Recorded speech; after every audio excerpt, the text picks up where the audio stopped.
اللہ جی نعمتوں جو انعام رمضان۔ اعوذ باللہ من الشیطان الرجیم، بسم اللہ الرحمن الرحیم۔ رب اشرح لی صدری ویسر لی امری واحلل عقدۃ من لسانی یفقہوا قولی، لا حول ولا قوة الا باللہ العلی العظیم۔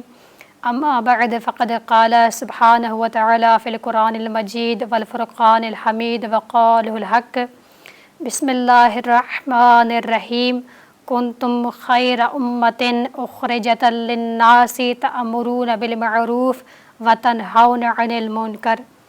ناظرین کرام، السلام علیکم ورحمۃ اللہ وبرکاتہ۔ ناظرین، ہی ماہ مبارک رمضان جیکو ماہ فضیلتن رحمتن برکتن جو ہے، ہی مہینو جنहिं में परवरदिगार आलम पंहिंजे बंदन ते रोज़ा फ़र्ज़ करे फ़क़ति रोज़ा न बल्कि हिन माह में ख़ुदावंद आलम पंहिंजा आसमानी कुतुब नाज़िल करे हिन महीने जी अज़मत खे उजागर थो करे। त ही महीनो ॿियनि महीननि वांगुरु न आहे, ही महीनो को आम महीनो न आहे, बल्कि ही महीनो ख़ासि महीनो आहे। कहिड़े तरीक़े सां ख़ासि आहे, ॾिसंदा हलूं त ख़ुदा हिन महीने खे पाण ॾांहुं निस्बत ॾिए थो, शहरुल्लाह चवे थो, यानी ही महीनो अल्लाह जो महीनो आहे।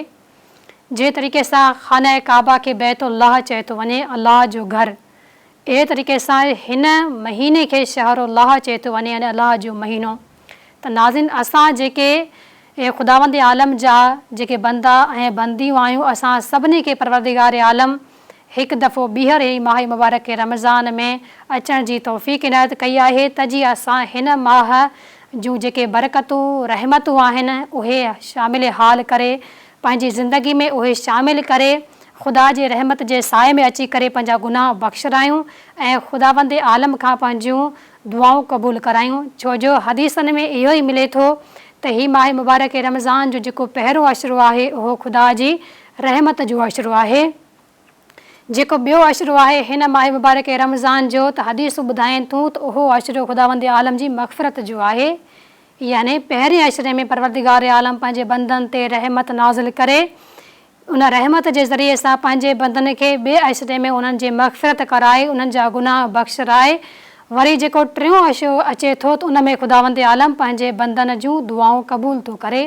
उन्हनि जूं मुनाजात खे क़बूल थो करे। त नाज़रीन, परवरदिगार आलम हिन माह मुबारक रमज़ान में एतिरे क़दुरु सहूलतियूं, एतिरे क़दुरु पंहिंजे बंदनि लाइ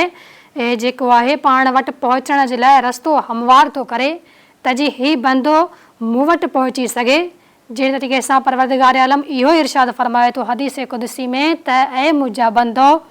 मां पूरी काइनात तव्हांजे लाइ ख़ल्क़ कई आहे, तव्हां हिन काइनात मां फ़ाइदो वठो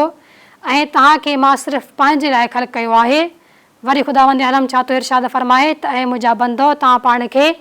अहिड़ो ठाहियो जो तव्हां मूंखे पसंदि अची वञो। त नाज़रीन, ॾिसंदा हलूं त परवरदिगार आलम खे कहिड़ो बंदो पसंदि आहे।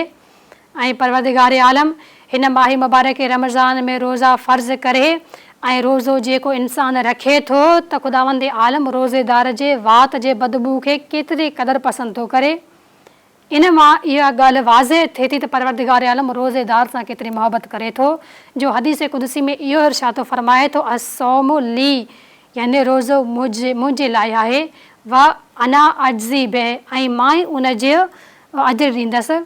नाज़रीन, ॾिसंदा हलो त माह मुबारक रमज़ान में फ़क़ति रोज़े जे बारे में परवरदिगार आलम ईअं फ़रमायो आहे त रोज़ो मुंहिंजे लाइ आहे, नमाज़ वाजिबु आहे, ज़कात वाजिबु आहे, हज वाजिबु आहे। उन्हनि इबादत लाइ परवरदिगार आलम ईअं न आहे चयो त हीअ इबादतूं मुंहिंजे लाइ आहिनि। फ़क़ति हिकु इबादत रोज़ो आहे जंहिंजे बारे में परवरदिगार आलम इहो इरशाद थो फ़रमाए त रोज़ो मुंहिंजे लाइ आहे ऐं मां ई उनजो अजर ॾींदसि। त इन हदीस मां ख़ुदा जी कुदरत जो अंदाज़ो लॻाए सघिजे थो त परवरदिगार आलम जंहिं इबादत खे पाण सां मनसूब थो करे त उन इबादत जो केतिरे क़दुरु सवाबु ॾेई थो सघे। त नाज़रीन, हिन माह मुबारक ऐं फ़ज़ीलतनि ऐं रहमतनि जे महीने में जेको असांजो हीउ प्रोग्राम आहे फ़ज़ाइल रमज़ान, जंहिंमें असां तव्हांजे ख़िदमत में हर रोज़ु हिकु नए मौज़ू सां तव्हांजे ख़िदमत में पेश ईंदा आहियूं। अॼु असांजो जेको मौज़ू आहे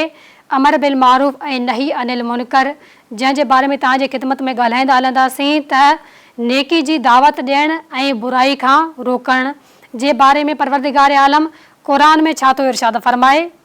ऐं ॾिसंदा हलूं त हिन जेको अमर आहे जेको इंसाननि ते वाजिबु कयो वियो आहे, कुझु जेके मुस्तद आहिनि उहे चवनि था त हीअ अमर वाजिबे किफ़ाई आहे ऐं कुझु चवनि था त हीअ वाजिबे आइनी आहे।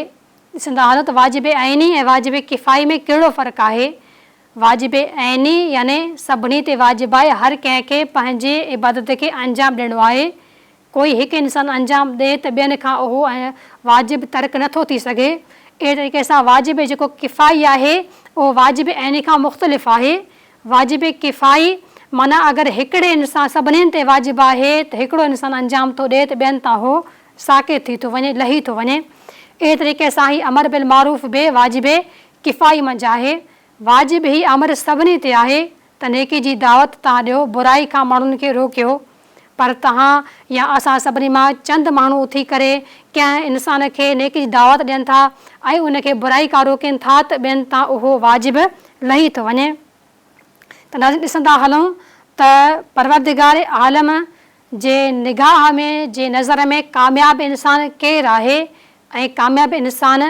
जे सुञाणप करण लाइ परवरदिगार आलम सूरह आल इमरान जी आयत नंबर 104 में छा थो इरशाद फरमाए। परवरदिगार आलम इहो इरशाद फरमाए थो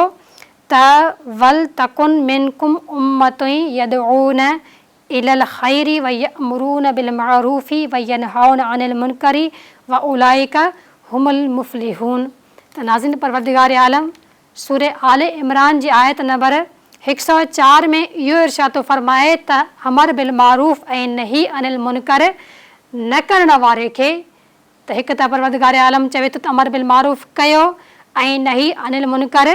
कयो, माण्हुनि खे बुराइनि खां रोकियो। त ख़ुदावंद आलम छा थो फरमाए त जेके माण्हू नेकी जी दावत नथा ॾियनि ऐं बुराइनि खां नथा रोकनि त ख़ुदा क़ुरान पाक में उन्हनि माण्हुनि खे मुनाफ़िक़ चवे थो, यानी उहे मुंहिंजा नाफ़रमान बंदा आहिनि ऐं उहे इंसान मुनाफ़िक़ आहिनि।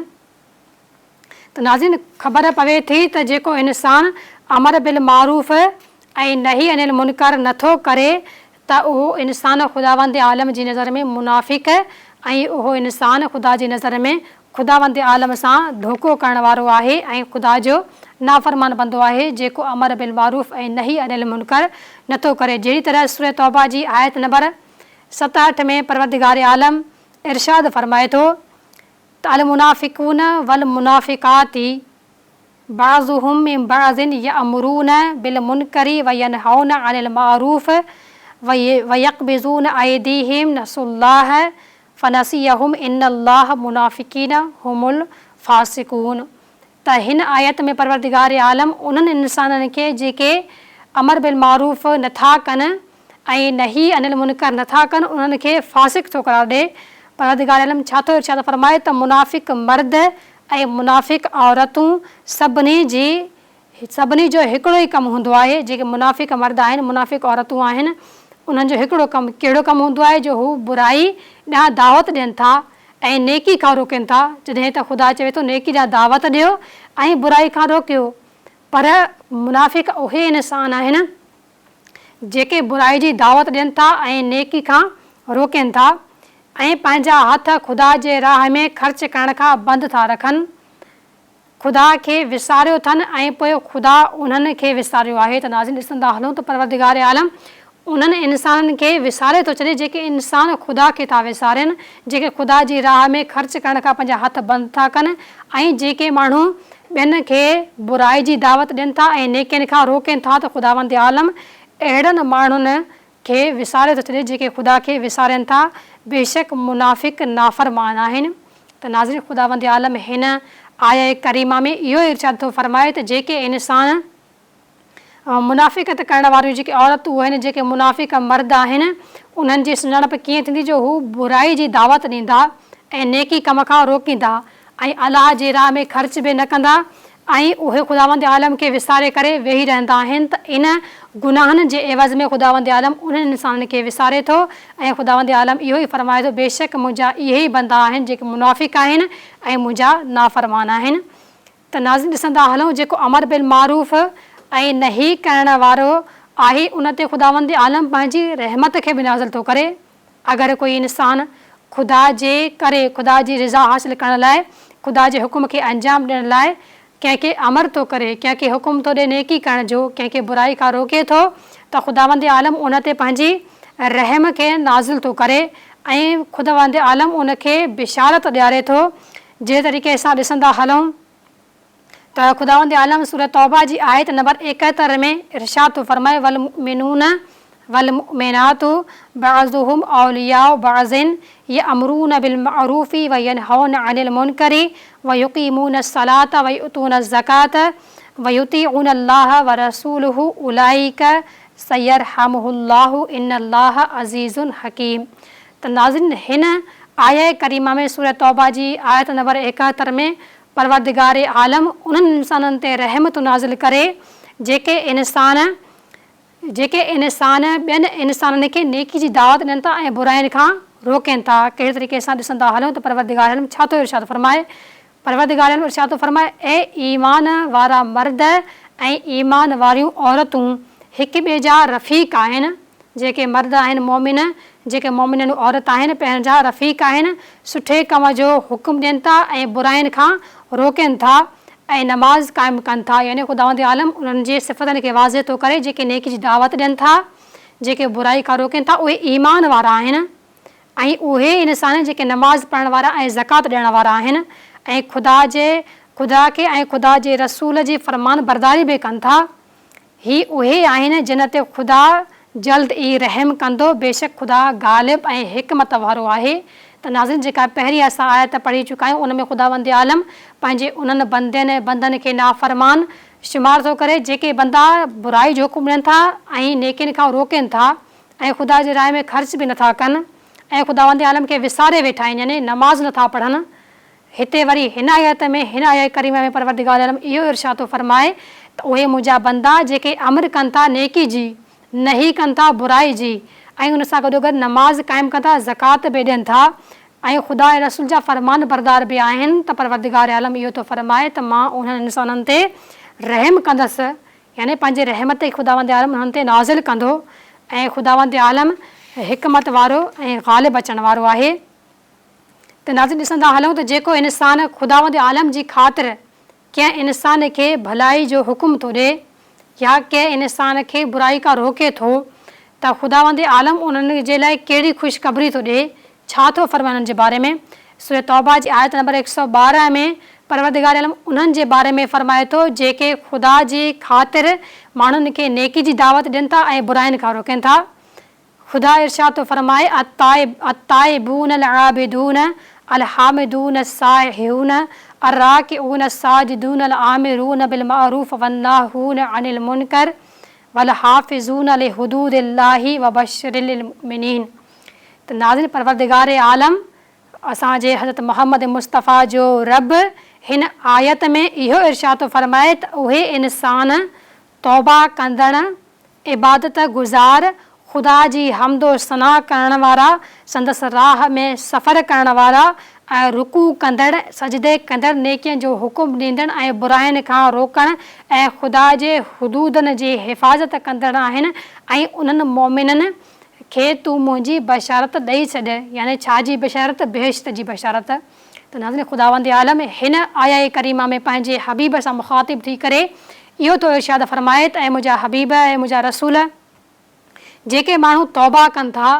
तौबा करे इबादतूं कनि था, मुंहिंजी हमदो सना कनि था, मुंहिंजे लाइ सफ़र कनि था, रुकू कनि था, सजदा कनि था, उन सां गॾोगॾु नेकी जी दावत ॾियनि था ऐं बुराई खां रोकनि था ऐं मुंहिंजे हदूदनि जी हिफ़ाज़त कनि था त ऐं मुंहिंजा हबीब रसूल तूं उन्हनि मोमिननि खे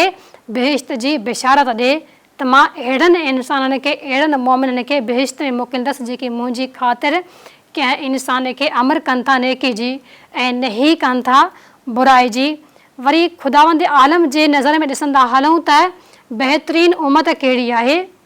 त नाज़रीन, ख़ुदावंद आलम जी नज़र में बहितरीन उम्मत उहा आहे जेका कंहिंखे नेकी जी दावत ॾे ऐं बुराई खां रोके। हिकु रवायत तव्हांजे ख़िदमत में बयानु कंदी हलां त ख़ुदावंद आलम पंहिंजे ॿिनि फ़रिश्तनि खे मोकिलियो त तव्हां वञो ऐं मुंहिंजे तरफ़ खां हीउ जेको अज़ाब आहे इहो अज़ाब नाज़िल कयो। त ॾिसंदा हलूं त उन जेको ॻोठु आहे, उहो जेको बस्ती आहे, जॾहिं उन ॻोठ में उहे ॿई फ़रिश्ता वञनि था, उहो अज़ाब खणी करे वञनि था त ॾिसनि था त हिकिड़ो शख़्स आहे जेको इबादत करे रहियो आहे त ही ॿई फ़रिश्ता ॿिन्हिनि मां हिकु फ़रिश्तो चवे थो त परवरदिगारा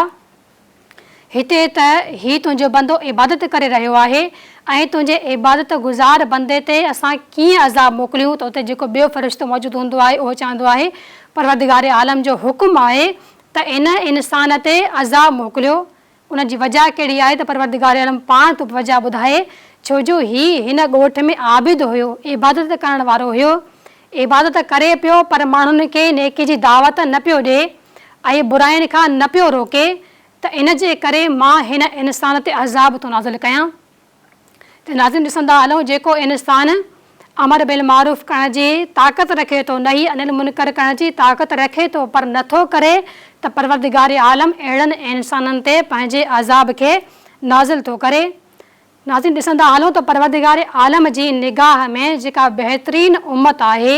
उहा कहिड़ी आहे, उन ॾांहुं इशारो कंदे परवरदिगार आलम सूरे आले इमरान जी आयत नंबर 110 में इहो इरशाद फरमाए कुंतुम खैर उम्मतिन अखरजत लिन्नासी तअमुरून बिल मारूफी व तनहौन अनिल मुनकरी व तुमिनून बिल्लाही। त नाज़िल परवरदिगार आलम हिन आया करीमा में इहो इरशाद फरमाए थो त अवी बहितरीन उम्मत आहियो। हाणे उहे कहिड़ा माण्हू आहिनि जेके ख़ुदा जी नज़र में बहितरीन आहिनि त नाज़िल परवरदिगार आलम उन्हनि माण्हुनि खे बहितरीन ॼाणाए थो, उन्हनि खे सुञाणाए थो बहितरीन करे जेके ख़ुदा जी ख़ातिर नेकी जी दावत ॾियनि था, यानी माण्हुनि में निकिरी करे माण्हुनि खे नेकी जी दावत ॾियनि था ऐं बुराई खां रोकनि था ऐं अलाह ते ईमान बि रखनि था। त ख़ुदावंद आलम अहिड़नि इंसाननि खे पंहिंजी उम्मत यानी ही फरमाए थो परवरदिगार आलम त ही बहितरीन उम्मत आहे जेको मुंहिंजी ख़ातिर नेकी जी दावत ॾिए थो, बुराई खां रोके थो, उन सां गॾोगॾु ही मूं ते ईमान बि रखनि था। त नाज़िम ॾिसंदा हलूं त परवरदिगार आलम उन खां अलावा केतिरे क़दुरु पंहिंजे बंदनि सां चङाई थो करे या केतिरे क़दुरु उन्हनि जे लाइ सुठाई थो करे जेके बंदा ख़ुदावंद आलम जे ख़ातिर कंहिं इंसान सां नेकी कंदा आहिनि या नेकी जो हुकुम ॾींदा आहिनि या बुराई खां रोकींदा आहिनि। इमाम अहमद बिन हंबल किताब में रवायत निकिल थियल आहे, हज़रत अबू हुरैरा रज़ी अल्लाह ताला अन्हा बयान करे थो त रसूल ख़ुदा सल्लल्लाहु अलैहि वसल्लम इरशाद फरमाइनि था त तव्हांखे ज़रूरु नेकी जो हुकुम ॾियणु खपे, यानी ख़ुदावंद आलम जो हबीब रहमतुल आलमीन इहो इरशाद फरमाए त तव्हांखे नेकी जो हुकुम ज़रूरु ॾियणु खपे ऐं बुराई खां मना करणु बि खपे। त नाज़िन ही मोहम्मद मुस्तफ़ा जंहिंजे बारे में सूरह नजम में परवरदिगार आलम इहो इरशाद फरमाए त ही जेको मुंहिंजो मोहम्मद आहे, मुंहिंजो रसूल आहे, ही कुझु नथो ॻाल्हाए सवाइ उन जे त मां उन ते जेको वही कयां थो। त परवरदिगार आलम जो हबीब पैगम्बर इस्लाम हिते इहो इरशाद फरमाइनि त तव्हां नेकी जी दावत ॾियो माण्हुनि खे ऐं उन्हनि खे बुराई खां रोकियो बि सही, मना बि कयो ऐं खपे त तव्हां अलाह ताला तव्हां उन्हनि बुरनि माण्हुनि जेके तव्हांखे खपे त उन्हनि जेके अलाह ताला उन्हनि बुरनि माण्हुनि खे तव्हां ते मुसलत कंदो अगरि तव्हां नेकी नथा कयो, कंहिं सां कंहिंखे नेकी जी दावत नथा कयो, कंहिंखे बुराई खां नथा रोकियो। त हज़रत मोहम्मद मुस्तफ़ा फरमाइनि था त उन्हनि माण्हुनि खे जिन्हनि खे न खपे पर अलाह ताला उन्हनि खे तव्हांजे मथां मुसलत करे थो छॾे, उन्हनि जी बादशाही तव्हां ते रखे थो, उन्हनि खे तव्हां ते तसलुत रखाए थो। जेकॾहिं अगरि तव्हां ताक़त रखंदे बि नेकी जी दावत नथा ॾियो या बुराई खां नथा रोकियो। ॾिसंदा हलो त अॻिते वरी रसूल ख़ुदा सल्लल्लाहु अलैहि वसल्लम इरशाद फरमाइनि था त तव्हां मां जेके सुठा माण्हू आहिनि उहे अलाह ताला खां दुआ घुरनि पर उन्हनि जी दुआ तव्हांजे हक़ में क़बूल न थींदी। जेके इंसान अम्र ऐं नही नथा कनि, दुआ घुरंदा तॾहिं बि उन्हनि जी दुआ रद्द कई वेंदी। त नाज़रीन हिन जेका हदीस में असांखे इहा ख़बर पवे थी त परवरदिगार आलम जो हबीब इहो इरशाद फरमाए थो त तव्हां नेकी जी दावत ॾींदो, बुराई खां रोकींदो त पोइ तव्हां ते जेके दुश्मन आहिनि उहे तसलुत न कंदा। अगरि तव्हां ताक़त रखंदे बि दावत नथा ॾियो त पोइ जेके दुश्मन आहिनि उहे तव्हां ते तसलुत करे वेंदा ऐं तव्हां जेके दुआऊं घुरंदा तव्हां जूं उहे दुआऊं बि क़बूल न कयूं वेंदियूं। त नाज़रीन ॾिसंदा हलो त इमाम अहमद बिन हंबल जे किताब में हिकिड़ी ॿी रवायत आहे जेको हज़रत अबू ज़र गफ़ारी खां रवायत नक़ल थियल आहे। रसूल ख़ुदा सल्लल्लाहु अलैहि वसल्लम इरशाद फरमाइनि था त हर उहो ॾींहुं जंहिंमें सिज तुलू करे थो। छो जो ॾिसंदा आहियूं त हर ॾींहुं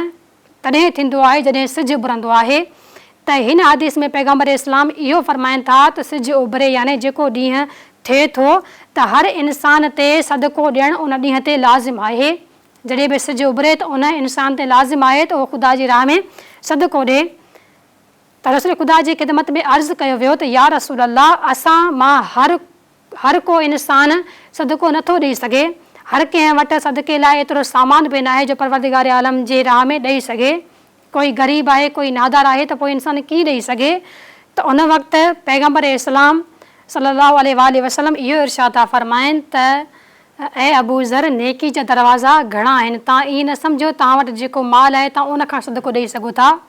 बल्कि तव्हां सिर्फ़ु इहो ज़िक्र जेको पढ़ो था सुबहान अल्लाही अल्हम्दुलिल्लाह अल्लाहु अकबर ला इलाहा इल्लल्लाह पढ़ंदो, तव्हांजो इहो ज़िक्र पढ़ण बि सदको आहे। वरी अॻिते रसूल ख़ुदा सल्लल्लाहु अलैहि वसल्लम इरशाद फरमाइनि था त नेकी जो हुकुम ॾियणु, नेकी जी तरफ़ दावत ॾियणु ऐं बुराई खां मना करणु, इहो बि तव्हांजो ख़ुदा जी राह में सदको आहे। कंहिं इंसान खे तव्हां नेकी जी तरफ़ दावत ॾिनी आहे, कंहिं इंसान खे बुराई खां रोकियो आहे, त तव्हांजो इहो ख़ुदा जी राह में सदको आहे।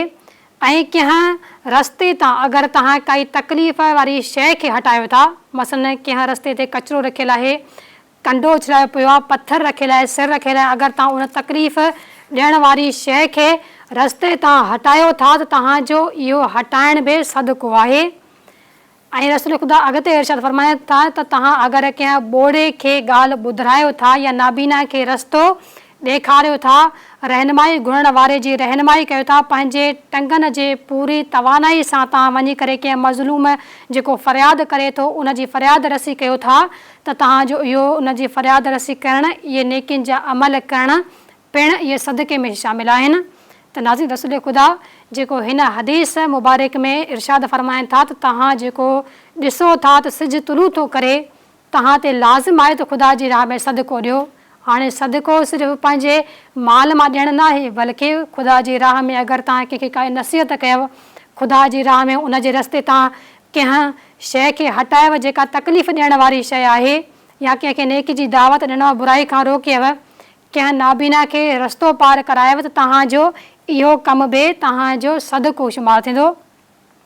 ही जेके सभई अमल आहिनि उहे सदके में शुमारु आहिनि। त नाज़रीन, ॾिसंदा हलूं त ही जेको अमर बिल मारूफ़ ऐं नही अनिल मुनकर आहे, जेको ख़ुदावंद आलम इहो वाजिब किफ़ाई करार ॾिनो आहे, जंहिं जे ज़रिए सां इंसाननि खे दावत ॾियूं था, ख़ुदावंद आलम जे बंदनि खे दावत ॾियूं था नेकी जी ऐं उन्हनि खे बुराई खां रोकियूं था। त कुझु फ़क़ीह हिन अमर बिल मारूफ़ खे वाजिब था करार ॾियनि, त कुझु चवनि था त ही जेको वाजिब किफ़ाई आहे। त नाज़रीन, जेको असां नेकी जी दावत ॾियूं था, माना छा त असां वाजिब कमु ऐं मुस्तहब कम जी दावत ॾियूं था, ऐं नही अनिल मुनकर यानी असां कंहिं बुरे कमु यानी हराम कम खां रोकियूं था। त ॾिसंदा हलूं त शेख तूसी अमर बिल मारूफ़ नही अनिल मुनकर जे वाजिब ऐनी करार ॾिए थो, यानी त फरमाए थो त ही जेको वाजिब आहे वाजिब ऐनी आहे, यानी अमर बिल मारूफ़ करणु ऐं नही अनिल मुनकर करणु इहो वाजिब ऐनी आहे। अमर बिल मारूफ़ ऐं नही अनिल मुनकर जा वरी कुझु शराइत ऐं उन जा वरी कुझु वजूब बि आहिनि। जॾहिं उहे शर्तूं हूंदियूं त तव्हां पोइ अमर बिल मारूफ़ कंदो, न त न करे सघंदो। त नाज़रीन, हाणे ॾिसंदा हलूं त उहे शर्तूं कहिड़ियूं आहिनि, जंहिंजी वजह सां जेके शर्तूं हूंदियूं त उहो इंसान कंहिं इंसान खे अमर बिल मारूफ़ करे थो सघे ऐं नही अनिल मुनकर बि करे थो सघे, अगरि उन शर्तनि ते उहो इंसानु अमल कंदो। त पहिरीं शर्त जेका ॿुधाई वई आहे अमर बिल मारूफ़ ऐं नही अनिल मुनकर जे करण जे बारे में, उहा हीअ आहे त हिन वज़ीफ़े ते अमल करण वारे जे मारूफ़ ऐं मुनकर खां आगाही हुजे त ही मारूफ़ आहे ऐं ही मुनकर आहे, ही भलो कमु आहे ऐं ही बुरो कमु आहे। अगरि उन खां आगाही रखंदो, उनखे ॼाणींदो, त पोइ उहो इंसानु अमर बिल मारूफ़ ऐं नही अनिल मुनकर करे सघे थो। पर कोई इंसानु आहे जेको नथो ॼाणे सघे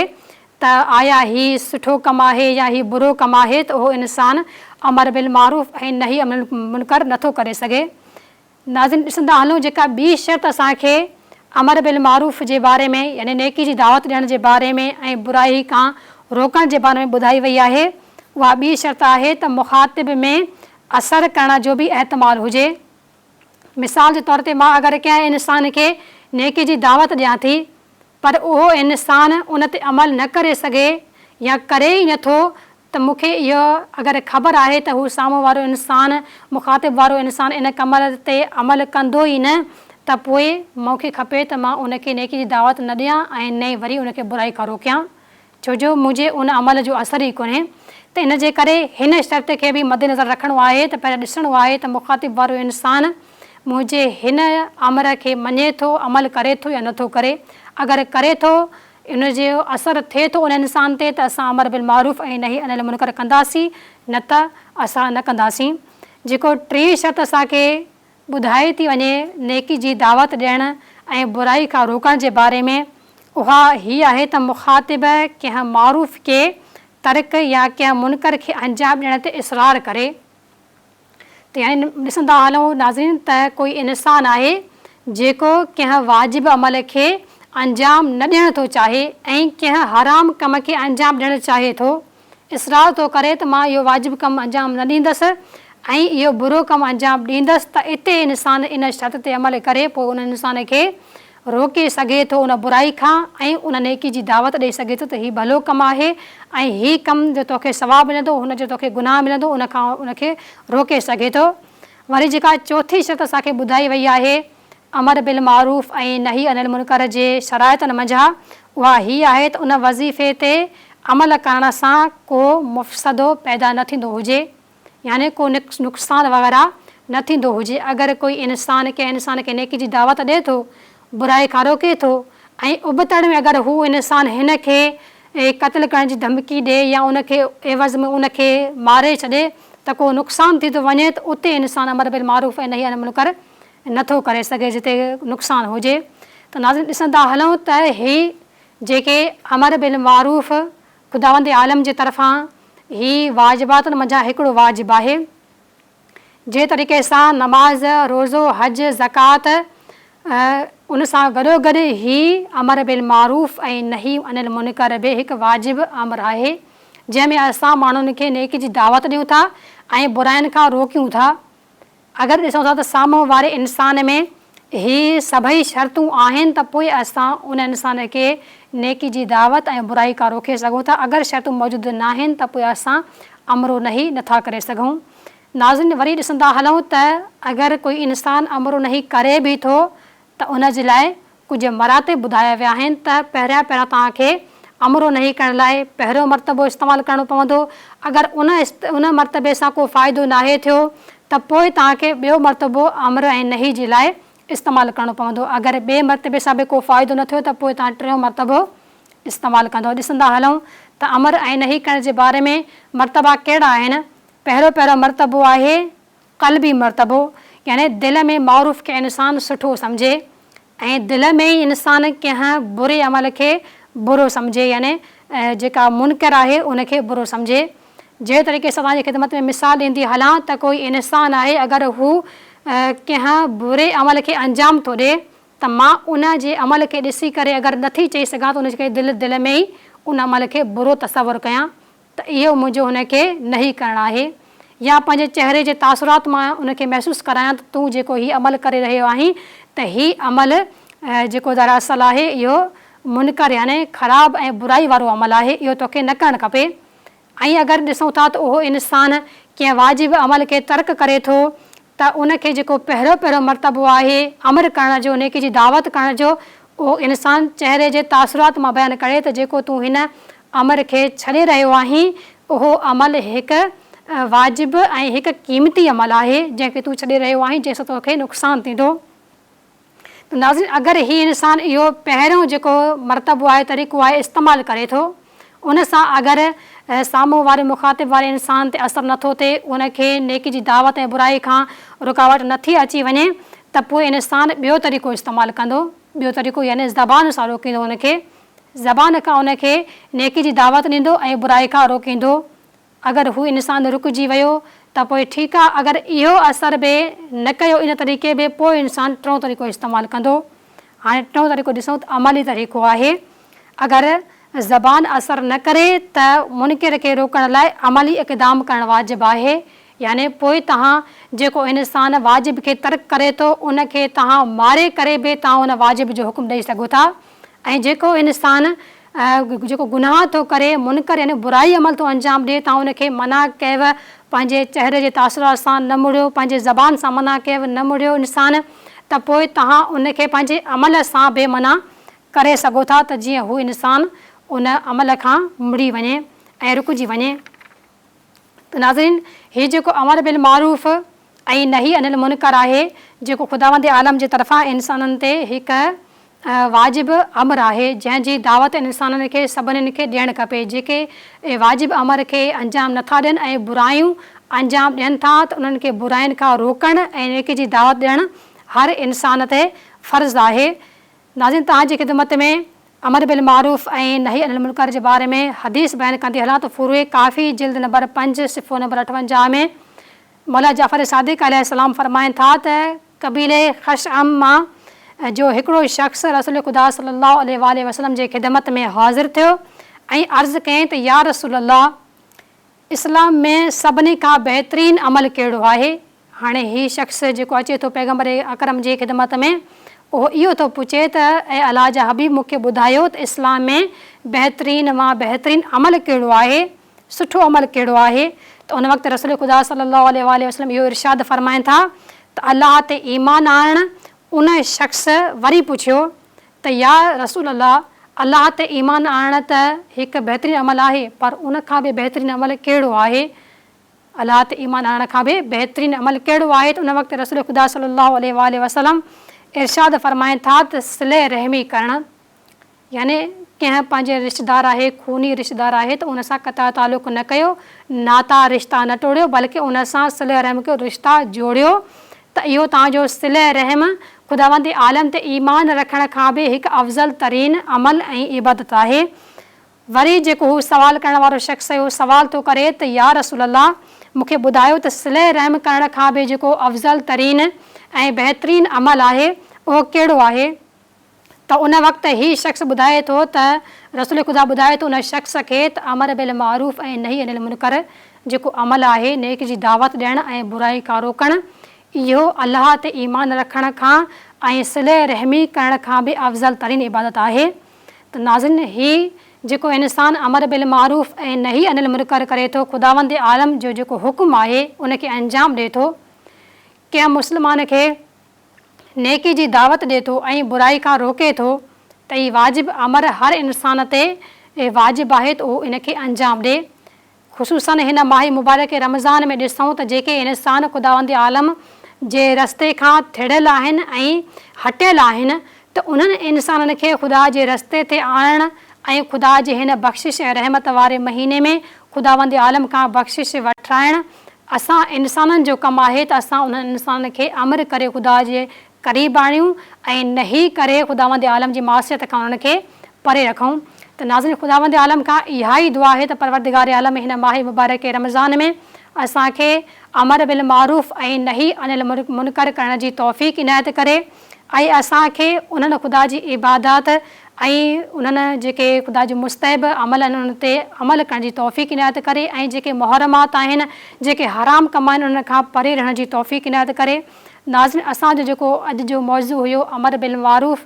ऐं नही अनिल मुनकर जंहिंखे नेकी जी दावत ॾियणु ऐं बुराई खां रोकणु आहे, इन ते असां क़ुरानी आयतनि ऐं हदीसनि सां बयानु कयोसीं। असां नेक्स्ट प्रोग्राम में हिकु ॿिए मौज़ू सां तव्हांजे ख़िदमत में हाज़िर थींदासीं। अस्सलामु अलैकुम वरहमतुल्लाहि वबरकातुहू।